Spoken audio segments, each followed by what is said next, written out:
Feliz sábado, hermanos, bienvenidos a este culto, que como siempre pues lo vamos a iniciar con una oración. Padre nuestro, que estás en los cielos, Señor, nos dirigimos a ti para estar en comunión un sábado más, para pedirte que estés con nosotros, que nos puedas acompañar en este final de la historia humana, para que no nos abandones en los momentos de dificultad que nos acompañan pues cada día, que nos des esa luz y esa fuerza para poder seguirte en todo, para no traicionarte nunca. Padre, ayúdanos a estar firmes en la fe. Te pido yo especialmente que en este culto, por favor, pues todo lo que se diga pues sea correcto. Ayúdame a no equivocarme y te pido también, Padre, y te pedimos que nos perdones todos nuestros pecados, que en el nombre de Jesús te lo pedimos todo. Amén. Pues bienvenidos, hermanos, a este culto, a estos cultos que estamos haciendo, que me toca presentar pues acerca de eventos y fechas. Hoy vamos a retomar el tema donde lo dejamos la vez anterior, que fue cuando el pueblo de Israel llega a los pies del monte Sinaí y recibe la ley. Eso estuvimos hablando, que aconteció en el año 1490 a.C., concretamente en el mes de Siván. El mes de Siván, si vosotros pues tenéis presente el calendario hebreo, es el tercer mes que sería pues mayo-junio, ¿no? Hoy analizaremos, por tanto, ese año que Israel estará a los pies del monte Sinaí. Es un año realmente muy intenso, donde pasan muchas cosas, y pues creo que será bueno. Todos conocemos la historia, todos la tenemos en la memoria, pero una vez más la repasaremos, que nunca pues está de más, ¿no? También intentaremos pues, o veremos quién estuvo adorando pues a Tamuz, el dios Sol de la antigüedad, en el mes de Tamuz, ¿eh? Como siempre, pues aquí os pongo el listado de todas las fechas que hemos ido pudiendo entresacar de la Biblia, gracias pues a James Ussher, también a Sylvester Bliss y a la Biblia misma, que nos da pues tantas pistas acerca del poder poner fechas absolutas, que esto ya una vez más os repito pues está en negro, y las que están en azul pues son fechas históricas que hemos podido ir también entreponiendo pues fechas que nos da la historia oficial, que encajan con la Biblia, y las que no encajaban, que eran las más antiguas, pues también hemos intentado dar una explicación del porqué y hemos pues también puesto el dato, ¿no? Tenemos, por tanto, hecho de momento este listado, y nos quedamos el último día pues en esto, ¿no? Cuando Israel llega al monte Sinaí, acampa a sus pies y se viven pues todas esas escenas que hoy repasaremos. Lo vimos, pues vimos que llegamos hasta este punto, ¿no? Dios les da la ley del pacto eterno el 6 de Siván, el mismo día en que se celebrará Pentecostés más adelante, ¿no? Por esto el mundo judío, el mundo hebreo, pues ellos dicen que esto aconteció el día 6 de Siván, y bueno, evidentemente la fiesta y todo pues nos lleva a este punto, ¿no?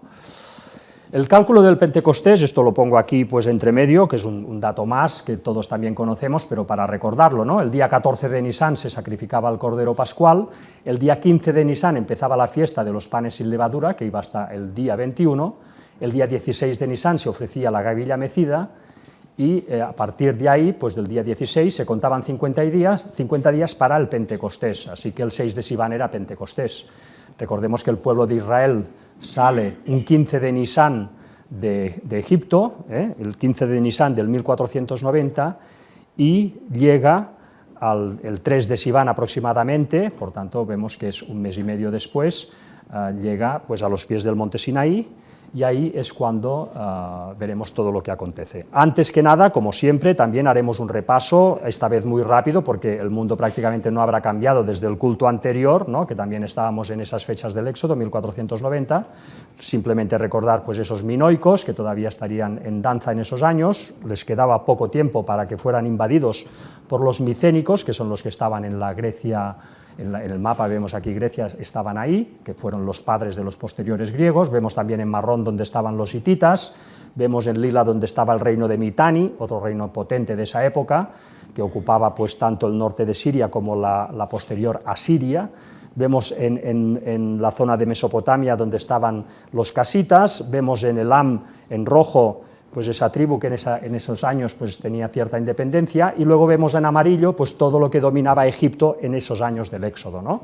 Vemos pues que dominaba no solo el Nilo, sino también toda la zona de Canaán hasta bien entrada Siria.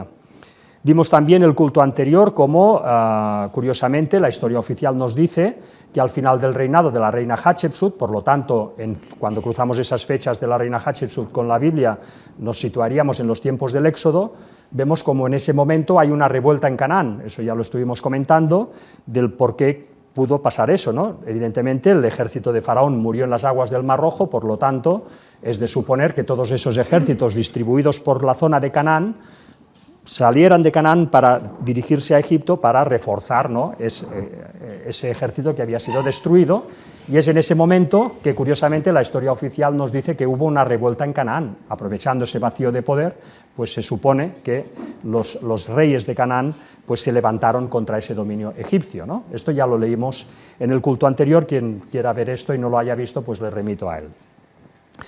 Para empezar el culto, antes que nada también me gustaría hablar de los 430 años que nos habla Pablo, ¿no? En Gálatas 3, del 15 al 18, Pablo nos dice que cuando el pueblo de Israel recibe la ley en el monte Sinaí, que esto ya hemos dicho que fue el 6 de Sivan del 1490 a.C., en ese momento nos dice Pablo que se cumplían 430 años, ¿eh? Pero claro, vamos a ver, por tanto, en qué momento empezaron a contarse esos 430 años y por qué motivo, ¿no? Vamos a leer lo que nos dice Pablo en Gálatas 3, del 15 al 18. Hermanos, hablo en términos humanos, un pacto, aunque sea de hombre, una vez ratificado, nadie lo invalida ni le añade. Ahora bien, a Abraham fueron hechas las promesas, y aquí es donde empezarían a contar esos 430 años, cuando se le hacen las promesas a Abraham. Y a su simiente. No dice ya las simientes como si hablase de muchos, sino como de uno, y a tu simiente, la cual es Cristo. Esto pues digo, el pacto previamente ratificado por Dios para con Cristo, la ley que vino 430 años después no lo abroga para invalidar la promesa. Es decir que aquí Pablo nos está hablando de que cuando se dio la ley en el Sinaí, pues se había cumplido un plazo de 430 años desde que Abraham había recibido la promesa. Claro, ¿cuándo recibió Abraham la promesa? Si la recibió en Harán, querría decir entonces que aquí habrían un desfase de meses, ¿no? Porque Abraham salió de Harán y entró en Canaán en la primavera, ¿no?, en el mes de Nisan del 1920 a.C. Entonces aquí estamos ya en el mes de Sivan, con lo cual tuvo que pasar algo después de la entrada en primavera en Canaán de Abraham, que empezaba a contar estos 430 años que se cumplen en el mes de Sivan del año 1490 a.C. Bueno, evidentemente Abraham no recibió la promesa de una sola vez, no recibió la promesa entera en Harán, ¿no? Vamos a decir lo que nos dice Génesis 12 del 1 al 4. Pero Jehová había dicho a Abraham, vete de tu tierra y de tu parentela y de la casa de tu padre a la tierra que te mostraré. Y haré de ti una nación grande y te bendeciré y engrandeceré tu nombre y serás bendición. Bendeciré a los que te bendijeren, y a los que te maldijeren, maldeciré, y serán benditas en ti todas las familias de la tierra. Y se fue Abraham, como Jehová le dijo, y Lot fue con él, y era Abraham de edad de 75 años cuando salió de Harán. Por tanto, esta es la promesa que se le da a Abraham en Harán. Esta promesa consta de dos partes, que tendría una gran descendencia, dice, haré de ti una nación grande, y también que en él serían benditas todas las naciones. Estos, digamos, que son dos aspectos de la promesa que se le da a Abraham, pero aquí no está todo. Fijémonos que cuando Abraham finalmente llega a Siquem, que es la primera población, digamos, que nos dice la Biblia, donde él se establece al entrar en Canaán, nos dice lo siguiente: y pasó Abraham por aquella tierra hasta el lugar de Siquem, hasta el camino de More, y el cananeo estaba entonces en la tierra. Y apareció Jehová a Abraham y le dijo, a tu descendencia daré esta tierra.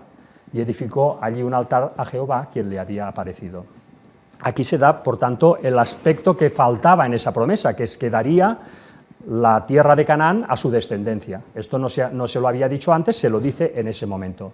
Por tanto, en Siquem es cuando Abraham recibe la promesa completa. Aquí es cuando empiezan a contar esos 430 años que Pablo luego nos dice que se cumplen cuando se da la ley en el Sinaí. O sea que en Siquem, cuando él está en Siquem, que erige un altar, ahí recibe la promesa completa. Anotamos, por tanto, este dato. En el 6 de Sivan, el 6 de Sivan en Siquem, Dios le da la promesa entera por primera vez, le añade que le dará Canaán. 430 años antes que Dios diera la ley en el monte Sinaí. Estos 430 años, por tanto, que nos habla Pablo, no debemos confundirlos con los 430 años que salen en Éxodo, que son 430 años que iban desde la entrada a Canaán hasta la salida a Canaán. Eran 430 años, desde la entrada a Canaán hasta la salida de Egipto. Eran 430 años que empezaban en el mes de Nisán y acababan en el mes de Nisán. Esto lo digo porque hay gente, adventista concretamente, y gente importante, que a veces esos 430 años que nos dice Pablo les sirven para situar, ellos lo sitúan en el intento de sacrificio de Abraham, de Isaac, en el monte Moria, y dicen que ahí se cumple la promesa y que a partir de ahí empiezan a contar. Entonces ahí hay un destirote cronológico impresionante, ¿no? Bueno, para poner un poco también esta base clara, ¿no? Vamos hoy a analizar, por tanto, este año que estuvieron los israelíes a los pies del monte Sinaí, y vamos a hacerlo de una manera sencilla, con imágenes, y también yo he puesto pues un resumen, porque ese año, aunque es solamente un año en la Biblia, desde luego ocupa varios capítulos, es muy extenso, y si aquí nos pusiéramos a leerlos todos, pues nos llevaría demasiado tiempo. Yo os pongo la referencia, por tanto, a mi pequeño resumen, os pongo la referencia de los versículos, por si alguien quiere irse a ellos para poder complementarlo. La cuestión, hoy vamos a hacer un repaso para que todos entendamos también cuándo aconteció cada cosa y lo podamos tener luego también más fresco en nuestra memoria, ¿no? Empezamos por el 3 de Sivan. Recordemos que Sivan pues es este mes, que es entre mayo y junio, cuando el pueblo de Israel llega a los pies del monte Sinaí y ahí acampa todo el pueblo. Esto es, por tanto, el 3 de Sivan de 1490 a.C. En ese momento Moisés sube al monte Sinaí para, digamos, encontrarse con Dios, y ahí Dios le propone a Moisés que el pueblo de Israel entre en el pacto eterno, que entre en el pacto que Dios pues ha querido hacer con la humanidad, y es lo que le propone a Moisés. Moisés baja del monte Sinaí y se lo expone a los ancianos primero del pueblo. Sabemos que a consejo de Yetro Moisés había repartido la autoridad entre 70 ancianos, que eran los que administraban la ley y los que resolvían los conflictos entre todo el pueblo, que era un pueblo de más de 2 millones de personas. Por tanto, Moisés baja y comunica esta propuesta a estos 70 ancianos, y estos a su vez se lo comunican pues al pueblo, ¿no? El pueblo, como ya hemos visto, también Javi, en tus cultos, ¿no? como presentaste, pues el pueblo acepta entrar en el pacto. No entraré aquí en todos los matices que tú diste. Quien quiera ver pues todo lo de los dos pactos, que entre por favor en esos cultos que presentó Javi, acerca de Dios hizo algo maravilloso, ¿no? Se titulaba, creo. Sí. Vale. También, bueno, en varios, exactamente, que los busquen. Por tanto, el pueblo acepta entrar en el pacto, y en ese momento pues Moisés les anuncia que Dios va a hacer una aparición realmente estelar ante ellos para que finalmente ya puedan creer de una vez en Moisés, porque recordemos que las murmuraciones contra Moisés habían sido pues recurrentes, ¿no? Dios quiere reafirmar esa autoridad junto con más matices que también estaban ahí, ¿no? Dios les anuncia que se va a presentar ante ellos y que por tanto deberán santificarse durante 2 días. Al tercer día Dios dice que descenderá ante ellos sobre el monte Sinaí, y que cuando suene la bocina ellos deberán acercarse al monte hasta los límites señalados. Esto pues es lo que Moisés les anuncia. ¿Cuándo ocurrió esto? Bueno, pues si la entrega de la ley acontecerá en el 6 de Sivan, nos vamos 3 días antes. Por tanto, la santificación se inicia el día 4, ¿no? 4 es el primer día de santificación, 5 de Sivan es el segundo día, y el tercer día, 6 de Sivan, es cuando ya Dios aparece en esa nube, ¿no? Esto, por tanto, ya estamos aquí en el 6 de Sivan de 1490 a.C. Esta nube empieza a acercarse pues a las cumbres del monte Sinaí, acompañada pues de truenos, relámpagos y una bocina muy fuerte, nos dice el relato bíblico. Allí pues el pueblo estremecido, ¿no?, se acerca, sale del campamento, se acerca hacia esos límites que Dios había marcado en esa explanada para que no superaran esos límites, para que no pudieran, digamos, lastimarse, como veremos ahora que hubiese pasado si los hubieran traspasado, ¿no? Y Moisés sube al monte y Jehová pues le remarca una vez más que nadie cruce los límites excepto él mismo y Aarón, y baja y se lo comunica al pueblo. Por tanto, la cuestión es que en el 6 de Siván el pueblo se acerca a esos límites y ahí Dios se posiciona encima del monte Sinaí, delante de ellos, haciendo esa gran aparición, ¿no? Esto ya lo hemos visto, ¿no?, en estos reportajes que se han ido pasando acerca de esta expedición que pudimos hacer, gracias a Dios, pero aquí nos fijamos como estando ya a los pies del monte Sinaí, ya empezamos a encontrarnos con esas grandes rocas quemadas que venían de la cima del monte, que al posicionarse esa nave, evidentemente, la nave de Dios, pues salieron despedidos y rodando por la montaña, pues trozos literales de montaña, ¿no? Por tanto, el pueblo debía mantenerse a una cierta distancia para no lastimarse, ¿no? Dios los quiso también proteger, aparte de que evidentemente eso era territorio santo y debían también, no todo el mundo podía pisarlo, ¿no? Vemos aquí cómo fue en Éxodo 19:18, todo el monte Sinaí humeaba, porque Jehová había descendido sobre él en fuego, y el humo subía como el humo de un horno, y todo el monte se estremecía en gran manera. Esta pues es la foto, cómo quedó la cima del monte Sinaí. Esta es en todo caso la cima que se ve desde el campamento, ya hemos dicho que detrás está la auténtica cima del monte Sinaí, pero ves como toda esa superficie de la cima está totalmente calcinada, ¿no?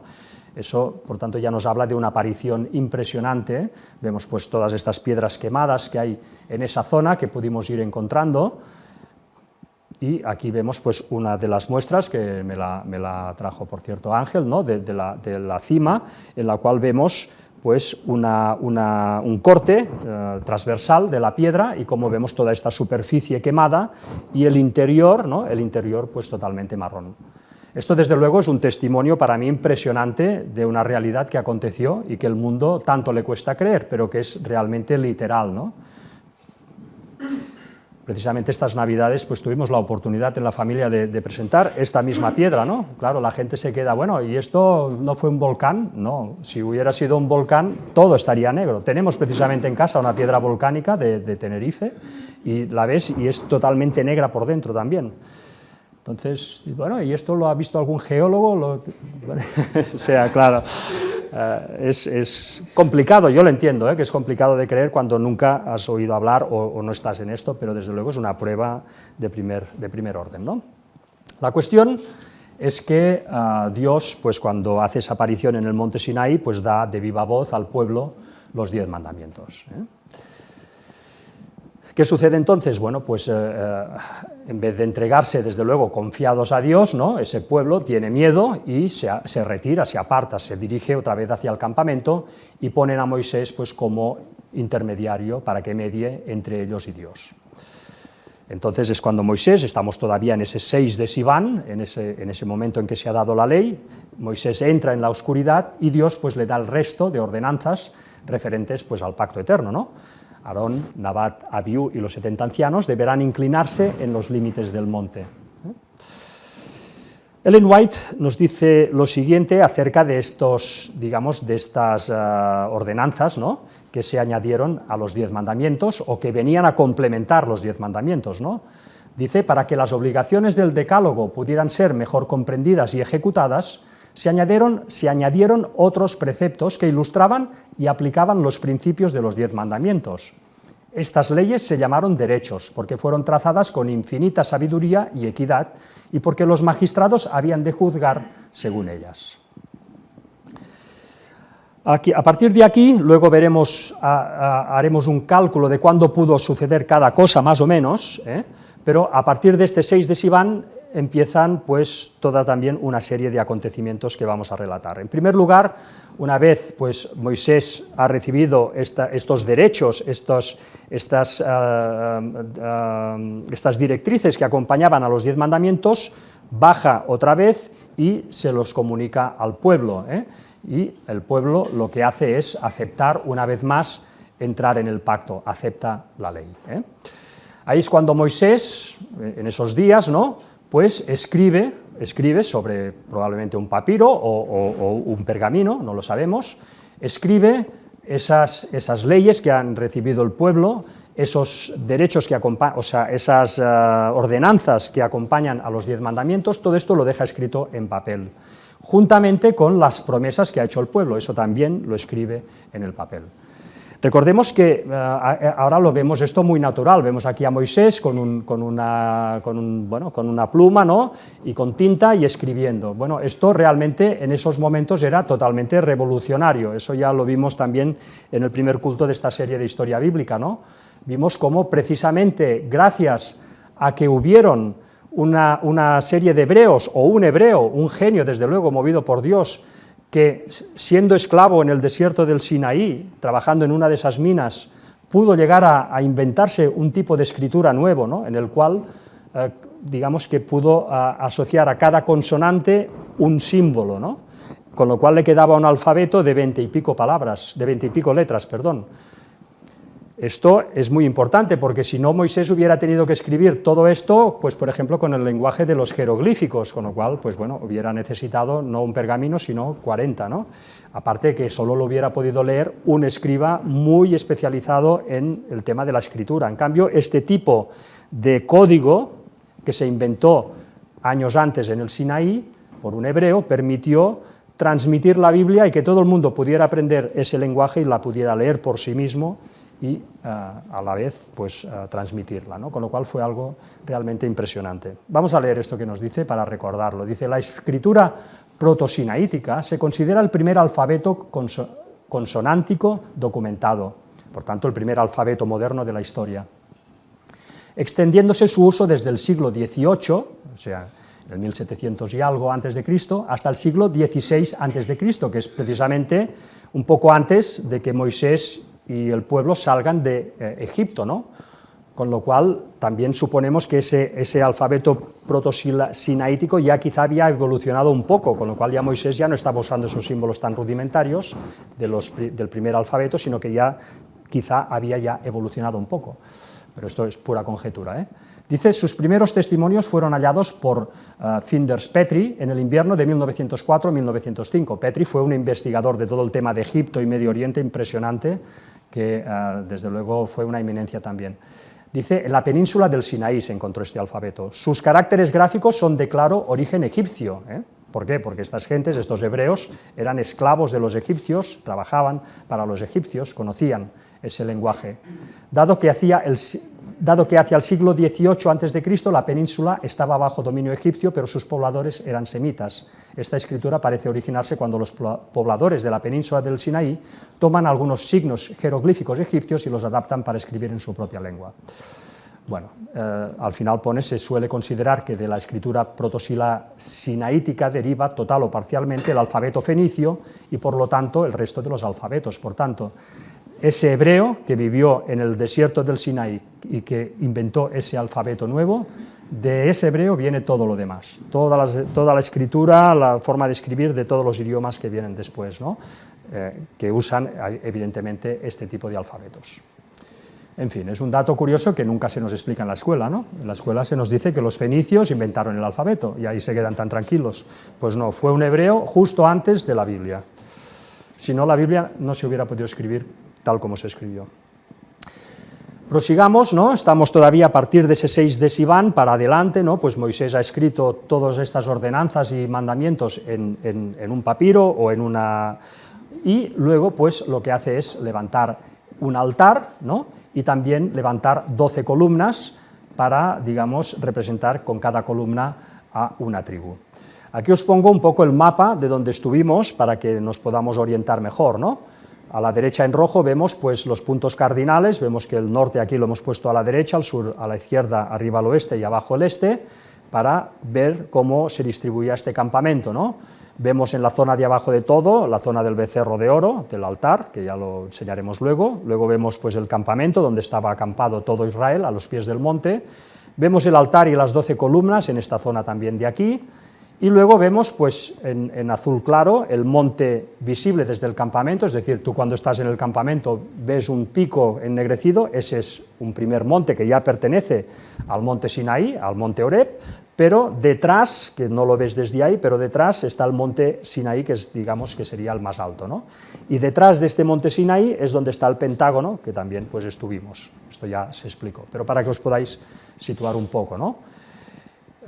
Aquí vemos el altar y las 12 columnas, donde estaba situado. Si ahora nosotros ampliamos la imagen, vemos esta forma donde aparentemente pues, estaban estos rebaños a sacrificar, y vemos aquí cómo bajaba un río de la montaña, del monte Sinaí, que este río, pues evidentemente es de suponer que es el que daba agua a todo ese pueblo que estaba acampado a sus pies, ¿no? A esos 2 millones de personas, y que también servía para purificar pues, los sacrificios, etcétera, etcétera, ¿no? Aquí vemos pues, las columnas que encontramos ahí, los pies de las columnas, esto pues, ya se ha presentado, pero que son pruebas una vez más irrefutables, esto está ahí, ¿no? ¿Qué hace eso ahí justamente a los pies del Sinaí, coincidiendo al 100% con el relato bíblico, ¿no? Pues desde luego es para reflexionar, ¿no? A partir de aquí pues, lo que se hace es proceder al pacto y pues, se hacen una serie de sacrificios. Nos dice Éxodo 24:5, y envió jóvenes de los hijos de Israel, los cuales ofrecieron holocaustos y becerros como sacrificios de paz a Jehová. ¿Quiénes fueron estos jóvenes que ofrecieron estos sacrificios? ¿Fueron de la tribu de Leví? No, fueron de todas las tribus. Concretamente, James Ussher nos apunta lo siguiente. Nos dice, Moisés se levantó temprano por la mañana y edificó un altar al pie de la montaña.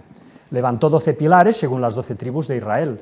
Y envió a 12 jóvenes, nos dice él, de los primogénitos, como lo parafrasea el caldeo, que el Señor había consagrado para sí, para ser ministros de aquellas cosas santas. Eso fue antes de que se ordenara el sacerdocio levítico.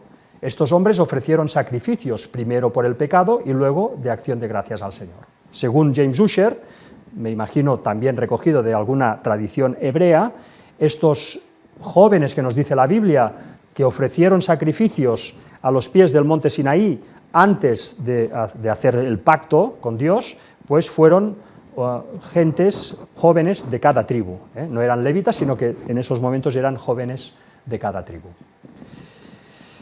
Por tanto, estos sacrificios, con la sangre de estos sacrificios, lo que se hace es esparcir la sangre en el altar, ¿no? Con parte, por tanto, de esta sangre de los sacrificios se rocía el altar, y Moisés lee ante el pueblo pues, toda la ley que él ha escrito en ese pergamino, lee ante el pueblo la ley y todas pues, las ordenanzas que la acompañan, ¿no? Y a partir de aquí, una vez más, Israel promete obedecer. Lo siguiente que hace Moisés es rociar con su sangre las 12 columnas, Esas 12 columnas pues, eran una representación del pueblo hebreo, ¿no? Eran una representación de las 12 tribus. Por tanto, esa sangre esparce esa sangre pues, simbólicamente en el pueblo, pero en realidad la está esparciendo en esas 12 columnas blancas hechas de mármol que estaban al lado del altar. A partir de aquí, estamos pues, en el mes de Sivan todavía, pues Dios hace subir a Moisés, a Aarón, a Nadab y a Abiú, y a los 70 ancianos, pues a lo que podríamos llamar a su nave, para que ahí puedan comer y puedan beber en ese entorno, ¿no? Nos dice la Biblia en Éxodo 24, y subieron Moisés y Aarón, Nadab y Abiú, y los 70 de los ancianos de Israel, y vieron al Dios de Israel, y había debajo de sus pies como un embaldosado de zafiro, semejante al cielo cuando está sereno. Mas no extendió su mano sobre los príncipes de los hijos de Israel, y vieron a Dios y comieron y bebieron. Estos ancianos, juntamente con estas personas y Moisés, ¿no? ¿Qué es lo que vieron? ¿Vieron realmente a Dios o vieron su gloria, ¿no? Aquí Ellen White nos matiza que no contemplaron a la deidad, pero vieron la gloria de su presencia. Una vez han hecho esta comida, que venía pues un poco a celebrar ese pacto que el pueblo de Israel había hecho con Dios, pues bajan todos menos Moisés y Josué. Moisés y Josué permanecen en la montaña, fuera de la nube, y tienen que esperar 6 días a poder entrar dentro de la nube para recibir pues, de Dios el resto de instrucciones, vamos a decir así, ¿no? Aarón y Hur, ¿no? Aarón y Hur quedan como responsables del campamento. Por tanto, Moisés y Josué se quedan en la montaña y bajan todos, y de todos estos que bajan, Aarón y Hur serán los responsables de mantener, pues, la autoridad y el orden en todo el campamento. Aarón ya sabemos quién era el hermano de Moisés, y Hur, probablemente, según la tradición judía, era el esposo de María, que era la hermana mayor tanto de Moisés como de Aarón. Moisés y Aarón tenían una hermana mayor que era María, pues María, según los judíos, estaba casada con este Hur. Así que Moisés deberá esperar 6 días fuera para poder entrar en la nube. Cuando finalmente entra, a partir de ahí es cuando se cuentan los 40 días que estará en el monte, y en esos 40 días será cuando pues Dios le dará todas esas instrucciones para la construcción de un santuario, y finalmente pues le dará esas 2 tablas labradas por él, por su propia mano, y escritas también por su propia mano, por la mano de Dios, por el dedo de Dios, serán entregadas a Moisés, ¿no? Esta, desde luego, es una escena para mí también de la Biblia, y para todos creo, impresionante, ¿no? Cómo alguien, ¿no?, luego puede decir que la ley fue abrogada, ¿no? Cuando ves eso, ¿no?, cuando ves realmente cómo Dios da esa solemnidad en el momento de dar esos 10 preceptos, esos 10 mandamientos, ¿no? No es fácil tirar eso por tierra, decir, bueno, no, esto ya no tenemos que hacerle caso. Es realmente complicado cuando vemos toda la majestad, ¿no?, que acompañó ese momento, ¿no?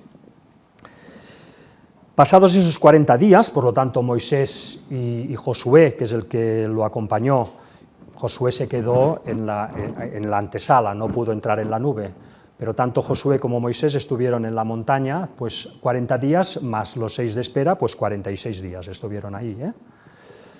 Cuando se acercan al campamento, ya lo sabemos todos, pues oyen ese barullo, ¿no?, y es cuando se dan cuenta que el pueblo ha entrado en apostasía y está adorando a ese becerro de oro, ¿no?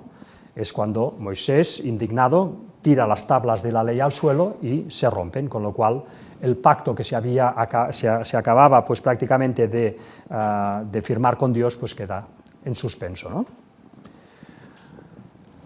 ¿Cuándo aconteció esto? ¿Cuándo fue que se rompieron las tablas de la ley? ¿Hay algún registro en la Biblia? ¿Hay alguna pista? Vamos a decir que nos dice James Ussher. Dice, cuando terminaron esos 40 días y 40 noches, Dios le dio a Moisés las 2 tablas de la ley en piedra escritas por el propio dedo de Dios. Dios le ordenó que descendiera rápidamente porque el pueblo ya había hecho un becerro de fundición para adorar. Moisés, por medio de la oración, pacificó a Dios y bajó del monte. Cuando vio que el pueblo celebraba una fiesta en honor a su ídolo en el campamento, rompió las tablas de la ley al pie del monte.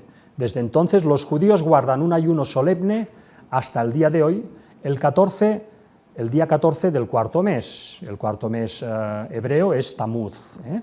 Por tanto, según James Ussher, aquí no lo he puesto todo por un error mío, pero a continuación él viene a decir que él no cree en esto, ¿eh? No cree que fuera el día 14 de Tamuz, porque si haces las cuentas, que luego las haremos, ves que no hay días suficientes entre el 6 de Sivan y el 14 de Tamuz para hacer todo lo que se hizo, ¿no?, que nos dice la Biblia que sucedió. No habría tiempo, no habría tiempo para hacerlo.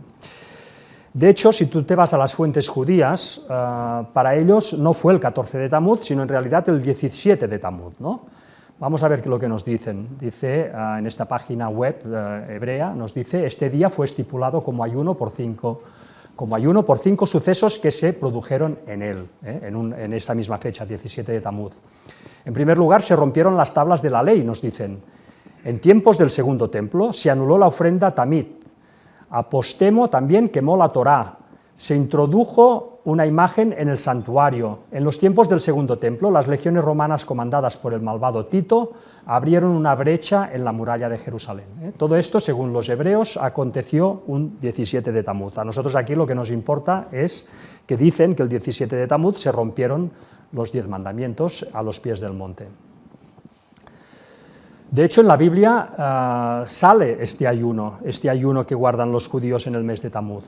Nos dice en Zacarías 8, del 18 al 19, vino a mí palabra de Jehová de los ejércitos, diciendo, así ha dicho Jehová de los ejércitos, el ayuno del cuarto mes, que es el del mes de Tamuz, El ayuno del quinto, el ayuno del séptimo y el ayuno del décimo se convertirán para la casa de Judá en gozo y alegría y en festivas solemnidades. Amad pues la verdad y la paz. Bueno, aquí vemos pues un indicio de este primer ayuno, ¿no? De este primer ayuno que sería el del cuarto mes, aunque esto se está dado en un contexto diferente, cuando los días de Zacarías, pues con esa reconstrucción de Jerusalén, pero en todo caso, según los hebreos, también hace referencia a este primer ayuno en el cuarto mes, en el mes de Tamuz, a que se rompieron las tablas en ese momento. Vamos a hacer un cálculo rápido para poder ver cuándo pudo ser esto de que se rompieron las tablas, ¿no? La ley de Dios se dio el 6 de Sivan, esto lo tenemos pues claro por el tema del Pentecostés, que también es el 6 de Sivan. Luego Moisés estuvo pues varios días, no se nos dice cuántos, escribiendo la ley, haciendo el altar y las columnas y sellando el pacto. Una vez hecho esto, subieron al monte y Moisés estuvo esperando 6 días para poder entrar en la nube. Y finalmente estuvo 40 días en la nube, donde Dios pues le dio esas instrucciones acerca del tabernáculo y finalmente le dio esos 10 mandamientos. Por tanto, si nosotros vamos sumando estas fechas, veremos que la rotura de las tablas se produjo entre el 23 y el 30 de Tamuz, si es que fue en el mes de Tamuz, que parecería que sí, ¿no? Por tanto, en esas fechas es cuando probablemente se rompieron las 2 tablas de la ley.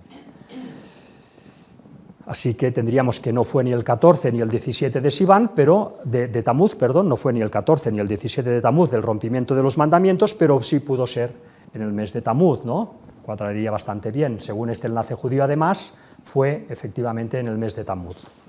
Vamos a ver este mes de Tamuz, por qué se llamaba el mes de Tamuz, ¿no? A quién representaba y por qué se le puso ese nombre. En esta página judía leemos lo siguiente: Tamuz es el 4.º mes del calendario judío. A diferencia de otros meses cuyos nombres están en hebreo, el nombre de este mes se encuentra en babilonio. El Tamuz es un nombre que viene de Babilonia, no viene del mundo hebreo. Proviene del nombre que los paganos le daban al dios del sol.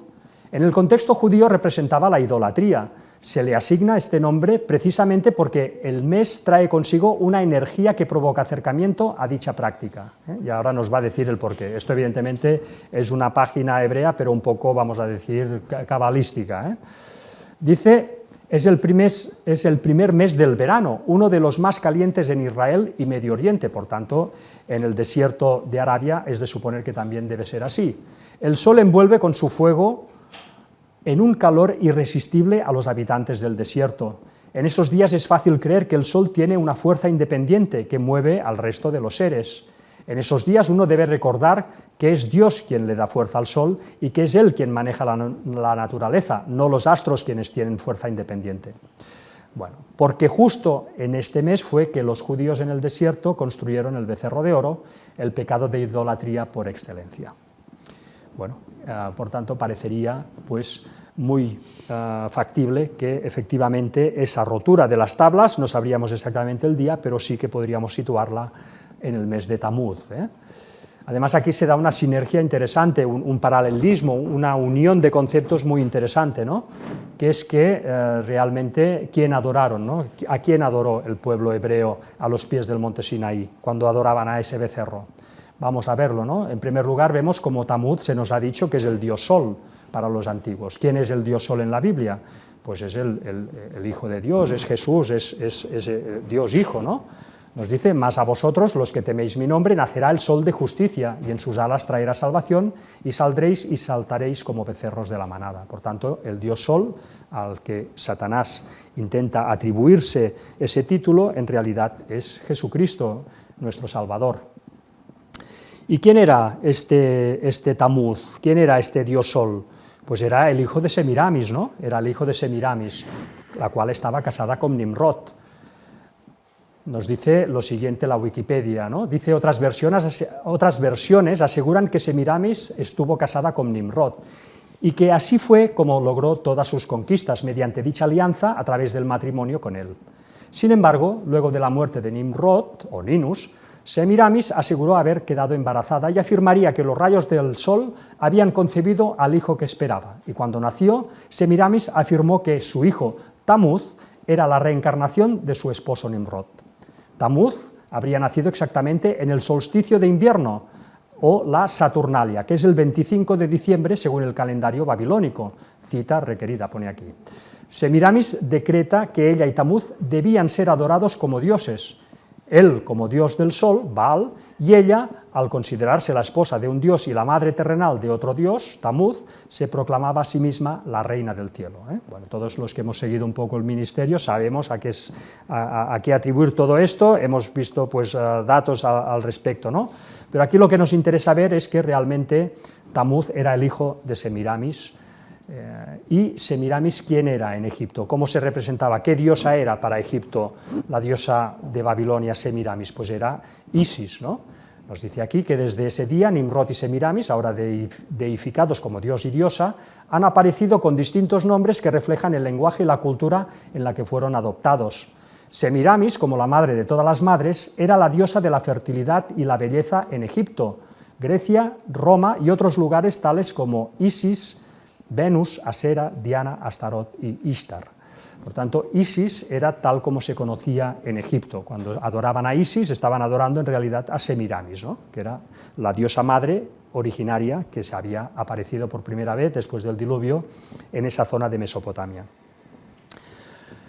Y la hija, el hijo de Isis, de esa diosa egipcia, que venía a ser Semiramis, ¿quién era el hijo de Isis en Egipto? Pues a veces al hijo de Isis se lo representaba como Apis, Apis, que era ese becerro, era un becerro macho. Dice, Apis, el toro sagrado, fue un dios solar de la fertilidad y posteriormente funerario, miembro de la corte de los dioses del antiguo Egipto. Dice, era representado como toro u hombre con cabeza de toro, con el disco solar Urareus arriba de la cabeza, al igual que otros dioses de Egipto, por ejemplo Ra. Dice, hijo de Isis, como vaca fecundada por un rayo de sol. A Isis también a veces se la representa como una vaca a la cual llamaban Hathor. El toro Apis era sagrado en el antiguo Egipto. Desde el Imperio Nuevo se le consideraba el heraldo de Ptah, su Ka, luego el de Osiris y más tarde de Sokar. Por esto último llegó a considerarse una de los integrantes del panteón de dioses egipcios asociados con la muerte. Bueno, aquí lo que nos interesa ver, por tanto, es que el hijo de Isis pues era este Apis, ¿no? Este Apis era un becerro, una vez más, pues si Apis era Tamuz, ¿no? Si Apis era el hijo de Isis y Tamuz era el hijo de Semiramis, es lo mismo, y Tamuz era el dios Sol y estaba imitando al hijo de Dios, a Dios Hijo, pues el becerro también estaba imitando a Dios Hijo, y efectivamente nos dice la Biblia que el becerro pues es Cristo mismo, ¿no? Y matarás al becerro delante de Jehová a la puerta del tabernáculo de reunión. Así que, en resumen y en definitiva, vemos cómo el pueblo de Dios, cuando estuvo adorando al becerro de oro, estaba adorando a Apis, pero a la vez estaba adorando a Tamuz, estaba adorando al dios Sol y estaba, en definitiva, adorando pues, a Satanás, haciéndose pasar por Cristo. El que los había sacado de Egipto, pues el falsificador se había interpuesto y había pues, captado su adoración, ¿no? Y además lo hicieron en el mes de Tamuz, es decir, que adoraron a Tamuz en el mes de Tamuz, ¿no? Nos dice Ezequiel 8, 13, 15, porque esta adoración a Tamuz no acabó en esos días, ¿no? Ya sabemos que Moisés destruyó el becerro, pero esa adoración luego perduró en el tiempo, ¿no? Porque vemos ya en Ezequiel, en los días de la destrucción del primer templo, cómo había gente que adoraba todavía a Tamuz. Nos dice, me dijo después, vuélvete aún, verás abominaciones mayores que hacen estos. Y me llevó a la entrada de la puerta de la casa de Jehová, que está al norte, y aquí mujeres que estaban allí sentadas endechando a Tamuz, es decir, estaban haciendo el mismo tipo de adoración que se hizo en el campamento de Israel. Luego me dijo, ¿no ves, hijo de hombre? Vuélvete aún, verás abominaciones mayores que estas. Y no solo en los días antes de Jesús se siguió adorando a este dios Tamuz, a este becerro de oro, sino que actualmente uno que se hace llamar líder del pueblo supuesto de Dios, él también adora todavía a Tamuz, ¿no? Aquí lo vemos, pues, adorándolo en el día del nacimiento de Tamuz, 25 de diciembre, adorando a ese becerro de oro, adorando, pues, a ese Satanás haciéndose pasar por Cristo. Es exactamente el mismo tipo de adoración que perdura en el tiempo y engañando, pues, a tanto pueblo, ¿no? Y finalmente este tipo de adoración a Tamuz pues finalizará cuando, o dará su punto culminante cuando Satanás venga a la tierra haciéndose pasar por Jesús. También será pues ese Tamuz, ¿no? Será el mismo tipo de adoración. Esa adoración lleva a ese punto culminante, ¿no? Cuando ese Cristo falso pues venga a la tierra cuando toque, ¿no? En fin, esto sería en cuanto al becerro de oro, ¿no? Aquí veríamos pues dónde estaba situado, lo hemos visto antes, pues en esta parte baja de la imagen. Cuando estuvimos ahí pues pudimos ver pues estos petroglifos de toros, realmente estos son toros, si uno se fija en los detalles, y te das cuenta pues que esa zona está llena de estos animales, de toros, y en el desierto pues desde luego no hay toros, ¿no? No hay toros, ni vacas, ni nada que se le parezca, porque ahí de hierba poca. Con lo cual, bueno, pues desde luego pues llama la atención, ¿no? Esto pues ya se ha ido explicando y más que se explicará pues en el ministerio. Vamos a ver cómo reaccionó el pueblo de Israel ante esa adoración, ¿no? Que se les propuso, que tenían que adorar pues ese becerro de oro. Y ahí veremos que hubieron 3 grupos. Esto también es interesante estar atentos porque a nosotros nos va a pasar exactamente lo mismo. Ahora la humanidad ya está adorando a Tamuz, ya está adorando a ese falso Cristo y más que lo va a adorar. ¿Cómo va a reaccionar el pueblo de Dios? Pues vamos a ver cómo reaccionó el pueblo de Israel y tendremos la respuesta. En primer lugar, hubieron algunos que adoraron con pleno conocimiento, cambiaron directamente al Dios de Abraham por el Dios Apis, Tamuz, Satanás, que era lo mismo. Nos dice Ellen White, la multitud mixta, recordemos que al pueblo de Israel le acompañó todo un grupo de gente que no eran hebreos, pero que quisieron añadirse, esos eran los conocidos como la multitud mixta, que algunos estaban casados con hebreos, etc., ¿no?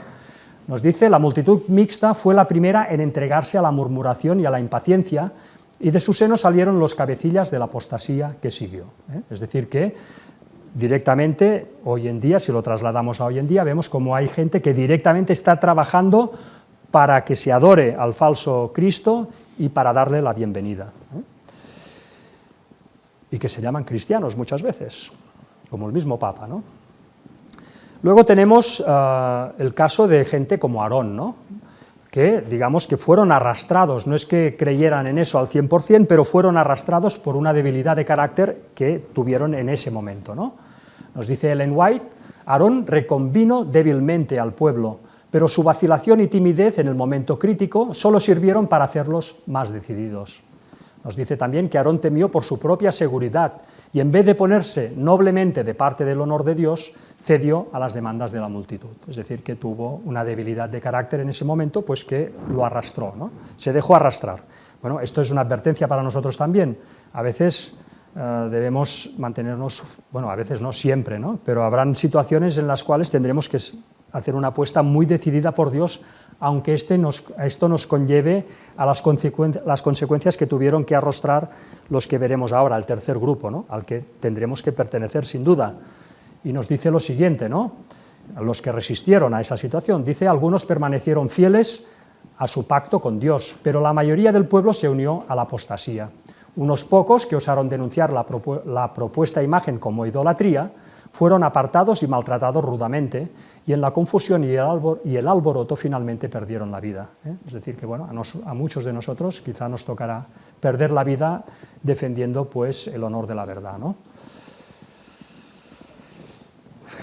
Finalmente, pues, Moisés destruye pues, el becerro de oro, lo pulveriza, lo mezcla en agua para que el pueblo lo beba, como una lección, una vez más, para que tomemos conciencia realmente. A veces, claro que podemos pecar, pero si no somos conscientes para luego poder arrepentirnos con toda profundidad, pues mal iríamos, ¿no? Con lo cual también los líderes a veces tienen esa misión de hacernos beber esa agua amarga para que podamos ser conscientes plenamente de la apostasía en la que hemos ido a caer, ¿no? No nos debe doler, debemos dar gracias a Dios que también eso sea así, ¿no? Luego Moisés pues, llama a los que aún se sienten fieles a Dios y responden al llamado los hijos de Leví, que no habían participado en la adoración, y otros de otras tribus que se habían arrepentido.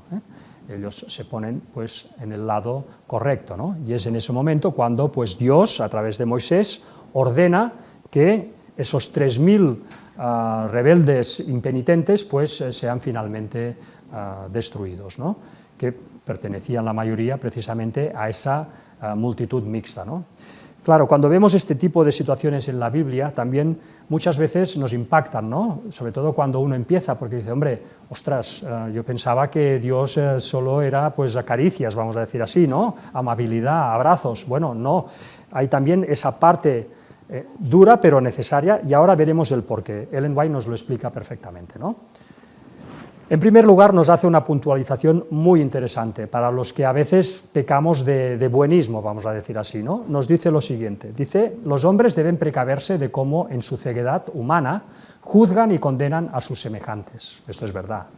Pero cuando Dios les ordena ejecutar su sentencia sobre la iniquidad, deben obedecer.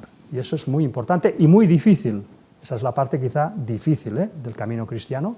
Obedecer cuando tienes que, obedeciendo a Dios, tienes que poner fin o coto a una situación. Y lo tienes que hacer a veces con rudeza, pero hay que hacerlo. Y luego nos da otra serie, una pista para mí también muy importante para entender y poner en contexto el por qué son necesarios a veces esa eliminación, vamos a decir, del pueblo que realmente no quiere entrar en razón, ¿no? Y nos dice lo siguiente, y lo pone en los días de Caín. Dice, al perdonar la vida a Caín, Dios había demostrado al universo cuál sería el resultado si se permitiese que el pecado quedara impune. Si a cada Caín que hubo en los días de Israel se les hubiera perdonado la vida, Israel no hubiera llegado a buen puerto ni en broma. Ya vemos lo que pasó con Caín, que fue una sola persona.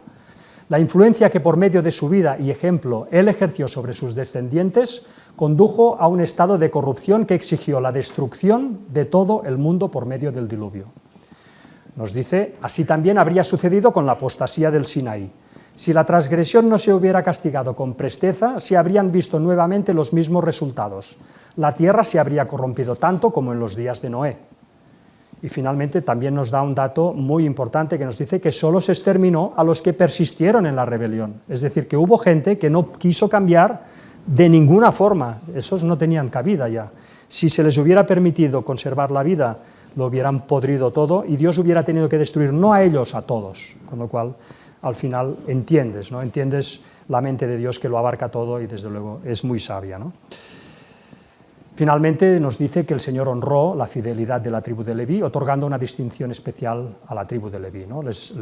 Que luego veremos cuál fue, ¿no? Que ya lo sabemos porque ya hemos visto otros cultos que se ha explicado y todos hemos leído también la Biblia, pero lo vamos a repasar. Cuando se produce esta situación, por tanto, el pueblo se arrepiente y Dios sube al monte pues, para pedir perdón en su nombre, para que Dios pues, acepte renovar una vez más el pacto, y al final Dios pues, acepta no raerlos, pero aún permite que haya una plaga en el campamento de Israel que bueno, ayudará sin duda a que la gente pueda tomar conciencia plena de la profundidad del pecado, de las consecuencias que trae y de lo que es realmente estar arrepentido y pedir perdón de todo corazón, ¿no? Son necesarias también estas plagas a veces para poder poner todo en su contexto, ¿no? Además, pues Dios traslada la tienda, antes del tabernáculo había una tienda donde aparecía Dios o se comunicaba a Dios, pues esta tienda es sacada de en medio del campamento y es puesta a las afueras, también como una señal de que Dios como siguieran por ese camino, desde luego los abandonaba, y ellos captan desde luego la lección y pues prosiguen en esa toma de conciencia, en esa santificación, que luego veremos los cálculos, durará aproximadamente 1 mes y medio, 2 meses, ¿no? El tiempo que estará el pueblo en esa tesitura, ¿no? De que si la plaga que le ha caído, que si la tienda fuera del campamento, arrepintiéndose, bueno, será un proceso, no será un día, serán bastantes días. Finalmente, pues Jehová accede a perdonar al pueblo y Moisés, pues lleno de emoción, desde luego, pues pide a Jehová ver su gloria, ¿no? Está agradecido de ese acto que Jehová ha tenido con ellos y él, en un acto de amor, en unas ganas de poder unirse a él todavía más, pues le pide ver su gloria y Dios accede. Entonces Moisés pues alisa 2 tablas para que pueda subir al monte y ahí Dios renovará el pacto, pero en ese momento ya es Moisés el que tiene que hacer las tablas. Sube al monte y allí pues Dios le muestra toda la gloria que Moisés, como nos dice Ellen White, toda la gloria que Moisés será capaz de soportar. No le muestra toda la gloria de Dios, pero sí toda la que Moisés será capaz de soportar. Moisés permanece 40 días en el monte Sinaí y Dios le escribe los 10 mandamientos en las 2 tablas, el pacto ha sido renovado y ya baja con las 2 tablas y con el rostro brillando, y a partir de aquí pues se irá ya recibiendo y poniendo en marcha todo el tema de construir el tabernáculo. Nos dice Ellen White que el tabernáculo, ¿cuánto tardó en construirse? Dice, se necesitó alrededor de medio año para terminar el tabernáculo. O sea que estuvieron 6 meses haciendo todas las piezas, todos los materiales, preparándolo todo para que cuando fuera el momento se pudiera armar. Este tabernáculo, ya vamos terminando, este tabernáculo sería, desde luego ya lo sabemos también, sería hecho pues, como modelo del que hay en el cielo, ¿no? Nos dice, porque no entró Cristo en el santuario hecho de mano, figura del verdadero, sino en el cielo mismo para presentarse ahora por nosotros ante Dios. Por tanto, vemos como el santuario del Sinaí era una figura del que hay en el cielo, del verdadero. Un santuario que es evidentemente mucho mayor y esplendoroso del que nosotros nos podamos imaginar. Nos dice, en comparación uno con otro, Ellen White, todo eso era apenas un pálido reflejo de las glorias del templo de Dios en el cielo, el gran centro de la obra de redención a favor del hombre. Finalmente, construido el santuario, es levantado, y esto acontece cuando, pues vamos a leerlo, nos dice Éxodo 40 del 1 al 2, luego Jehová habló a Moisés diciendo, en el primer día del mes primero, es decir, el 1 de Nisán, harás levantar el tabernáculo de reunión. Así, en el día primero del primer mes, en el segundo año, el tabernáculo fue erigido. Empezaba el segundo año desde que habían salido de la tierra de Egipto y en ese momento Dios da la orden para que se construya ese santuario, ¿no? Ese tabernáculo. ¿Cuándo acontece esto? Bueno, pues se empieza a construir, teniendo en cuenta todos estos datos que hemos visto, se empieza a construir el tabernáculo en el mes de Tirri de 1490, aproximadamente el mes de Tirri, 6 meses después de la salida de Egipto, y se erige el tabernáculo el 1 de Nisán de 1489 a.C., casi un año después de la salida de Egipto. A partir de aquí, pues guardarán también la Pascua, la primera Pascua que guardan desde la primera que guardaron en Egipto, esta ya la guardarán liberados, ¿no? Y esto aconteció, pues ya lo sabemos, el día 14 de Nisán, ¿no? Pues lo apuntamos aquí también, el día 14 de Nisán del año 1489, un año justo después de salir de Egipto, celebran esa Pascua. Vemos también cómo finalmente, una vez pues, celebrada la Pascua, Dios ya da orden para que todo Israel se ponga en marcha y ya procedan a dirigirse hacia la tierra de Canaán que Él les ha prometido. ¿Esto cuándo acontece? Vamos a leerlo en Números 1, del 1 al 3. Dice, habló Jehová a Moisés en el desierto de Sinaí, en el tabernáculo de reunión, en el día primero del mes segundo, con lo cual esto ya es el mes de Iyar. Viene Nisán, Iyar, Sivan, Tamuz, bueno, pues el mes de Iyar, que es el segundo, es el mes en el cual ya se da orden para que se pongan en marcha. Nos dice en el segundo año de su salida de la tierra de Egipto, diciendo, tomad el censo de toda la congregación de los hijos de Israel por sus familias, por las casas de sus padres, con la cuenta de los nombres, todos los varones por sus cabezas, de 20 años arriba, todos los que puedan salir a la guerra en Israel, los contaréis tú y Aarón por sus ejércitos. Es decir, que Dios manda a Moisés y a Aarón a que cuenten, a que hagan censo de todos los varones mayores de 20 años con capacidad de guerrear, de participar en la guerra, porque desde luego deberán afrontar situaciones en que será necesario gente así, y que además serán pues todas las personas de las tribus, menos la de Leví. La de Leví no estaba para guerrear, estaba para administrar las cosas del santuario. Nos dice, por tanto lo anotamos, ¿no? Se hace el censo de los varones en condiciones de guerrear, el 1 de Iyar de 1489. En total pues salieron 603.550 hombres con estas características. Aquí vemos como la tribu de Leví no debía dedicarse a guerrear, sino al tabernáculo. Lo vemos en Números 1, 49-50. Dice, solamente no contarás la tribu de Leví, ni tomarás la cuenta de ellos entre los hijos de Israel, sino que pondrás a los levitas en el tabernáculo del testimonio y sobre todos sus utensilios y sobre todas las cosas que le pertenecen. Ellos llevarán el tabernáculo y todos sus enseres, y ellos servirán en él y acamparán alrededor del tabernáculo. Aquí nos dice pues Ellen White acerca de esta misión de los levitas, dice, mediante este señalado honor, Dios manifestó su aprobación por la fidelidad de los levitas, por haber ejecutado sus juicios cuando Israel apostató al rendir culto al becerro de oro.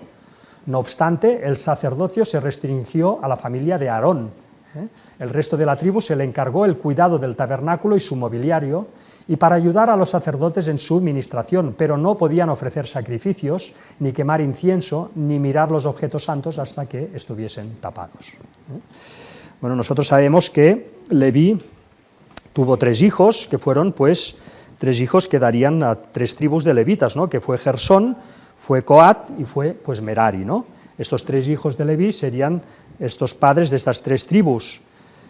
Ahora veremos cada tribu qué función tenía, ¿no? También Dios, antes de que partan, antes de que salgan de ese campamento donde habían estado prácticamente un año, pues también les da instrucciones de cómo deberán acampar. Dice, pero los levitas acamparán alrededor del tabernáculo del testimonio para que no haya ira sobre la congregación de los hijos de Israel, y los levitas tendrán la guarda del tabernáculo del testimonio. Y luego al resto de tribus les dice, los hijos de Israel acamparán cada uno junto a su bandera, bajo las enseñas de las casas de sus padres, alrededor del tabernáculo de reunión acamparán. Vamos a ver ya para terminar cómo se distribuían, por tanto, esta marcha, ¿no? Cuando ellos tenían que ponerse en marcha, ¿cómo se distribuían? Bueno, en primer lugar iban miembros de la tribu de Leví, en primer lugar encabezando la marcha, nos dice Ellen White que iban Moisés y Aarón, estos eran los 2 que encabezaban la marcha. Después iba un grupo de los sacerdotes, los que ministraban, los sacerdotes, con trompetas de plata transmitían las órdenes de Moisés al resto de la marcha. Después, detrás de ellos, venía un grupo de coatitas, ¿no? De esta tribu de Coat, que era este hijo de Leví, pues los coatitas llevando el arca de la alianza. Pensemos que los coatitas eran los encargados de preocuparse, de cuidar de los utensilios sagrados del tabernáculo. Pues los coatitas iban detrás de Moisés y Aarón y de los sacerdotes llevando el arca de la alianza. Luego, a continuación, pues venía la tribu de Judá, era la primera tribu ya, después de este encabezamiento, era la primera tribu que venía, ¿no? Que encontrábamos, la tribu de Judá, dirigida por Naasón. ¿Quién fue este Naasón? Bueno, este Naasón no es un cualquiera, este Naasón fue un antepasado directo de Jesús. Vemos cómo, además, Naasón estaba, la hermana de Naasón estaba casada con Aarón. Vemos que, y tomó Aarón por mujer a Elisabet, hija de Aminadab, hermana de Naasón, la cual dio a luz a Nadab, a Abiú, Eleazar y a Itamar. Es decir, que este Naasón, que dirigía a la tribu de Judá, que era la primera tribu que iba en cabeza, pues era el cuñado de Aarón. Además vemos como Naasón era un antepasado directo de Jesús, ¿no? Vemos cómo Aram engendró, nos dice Mateo, Aram engendró a Aminadab, Aminadab a Naasón, y Naasón a Salmón. Salmón engendró a Rahab, de Rahab a Booz, Booz engendró de Ruth a Obed, y Obed a Isaí. Isaí engendró al rey David, y el rey David engendró a Salomón, de la cual fue mujer Urías. Por tanto, vemos cómo Jesús, que era de la tribu de Judá, pues venía de David y venía de Naasón. Venían por parte de padre, por tanto de una forma, vamos a decir, indirecta, de una forma política, pero es que también venían por parte de María, porque en Romanos 1:3 nos dice que acerca de su Hijo, nuestro Señor Jesucristo, que era del linaje de David según la carne, entonces María es, por tanto, de la tribu de David, porque Jesucristo venía según la carne de María, no venía de José. Entonces, ¿cómo se explica esto? Porque también sabemos que Elisabet, la pariente de María, pues era de la tribu de Aarón, por tanto era levita. Bueno, según el comentario bíblico adventista, muy probablemente pasó que el padre de María era de la tribu de Judá y la madre de María era de la tribu de Leví, con lo cual Jesús venía por la carne de las 2 tribus, tanto de Judá como de Leví. Además, Judá pues, tenía ese designio, ¿no? Se había profetizado acerca de esa tribu que tendría la preeminencia entre los hijos de Israel, entre las tribus, y que además pues, de él vendría el Mesías, ¿no? Ese Shiloh que profetizó Jacob, estando pues, a las puertas de la muerte. Así que vamos a completar esa marcha, ese orden de marcha. Teníamos, pues, hemos visto a Moisés y Aarón, luego hemos visto pues, esos sacerdotes, los coatitas llevando el arca de la alianza, luego vemos la tribu de Judá, vemos la tribu de Isaacar, de Zabulón, luego venía un grupo de levitas, los gersonitas y los meraritas, llevando el santuario desmontado, luego Rubén, Simeón, Gad, luego otro grupo de levitas que eran los coatitas, llevando el resto de cosas sagradas del santuario, ¿no? Menos el arca que iba en cabeza, luego Efraín, Manasés, Benjamín, Dan, Aser y finalmente Neftalí.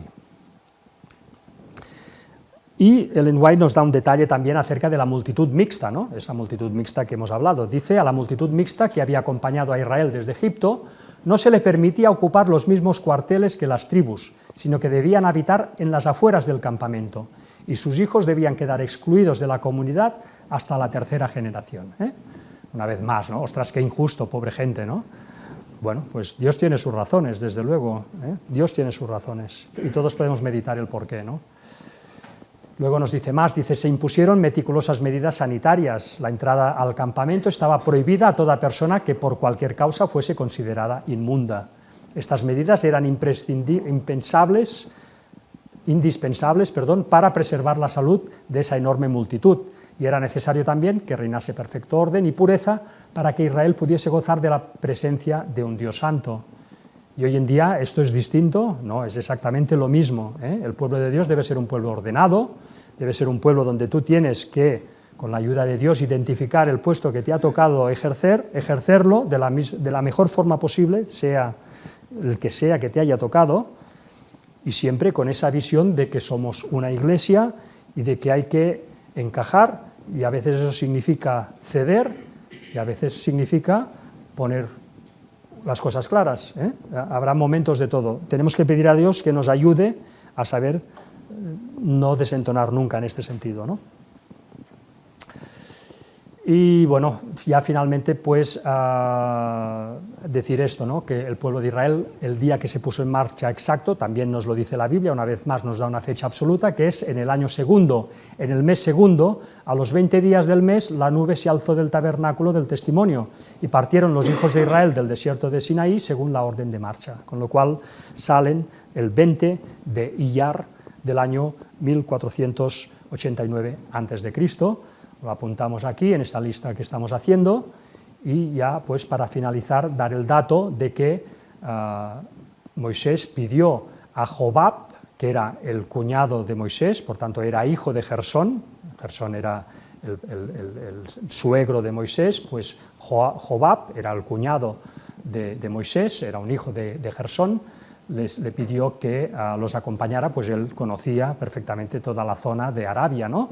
Dice el cuñado de Moisés, Jobab, quien había acompañado a los israelitas en sus viajes por el desierto, por su conocimiento del país les había prestado valiosos servicios. En la Biblia pues también se menciona, lógicamente, en Números 10, dice entonces dijo Moisés a Jobab, hijo de Raguel Madianita, su suegro, pensemos que Jetro no era su verdadero nombre era Raguel, y Jetro era un título que se le daba a Raguel, significaba excelencia. Recordemos que Jetro, Raguel, era el sacerdote de Madián. En fin, nosotros partimos para el lugar del cual Jehová ha dicho, yo os lo daré, ven con nosotros y te haremos bien, porque Jehová ha prometido el bien a Israel. Y él le respondió, yo no iré, sino que me marcharé a mi tierra y a mi parentela. Y él le dijo, te ruego que no nos dejes, porque tú conoces los lugares donde hemos de acampar en el desierto, y no serás en lugar de ojos. Y si vienes con nosotros, cuando tengamos el bien que Jehová nos ha de hacer, nosotros te haremos bien. Bueno, aquí la Biblia no acaba de definir si los siguió o no los ayudó. Ellen White nos pone la nota de que sí, que efectivamente pues Jobab les acompañó. Y nada más, hermanos, pues hasta aquí este culto, en el cual pues hemos repasado este año que estuvieron los israelitas a los pies del monte Sinaí, y nada más, vamos a acabar pues con una oración.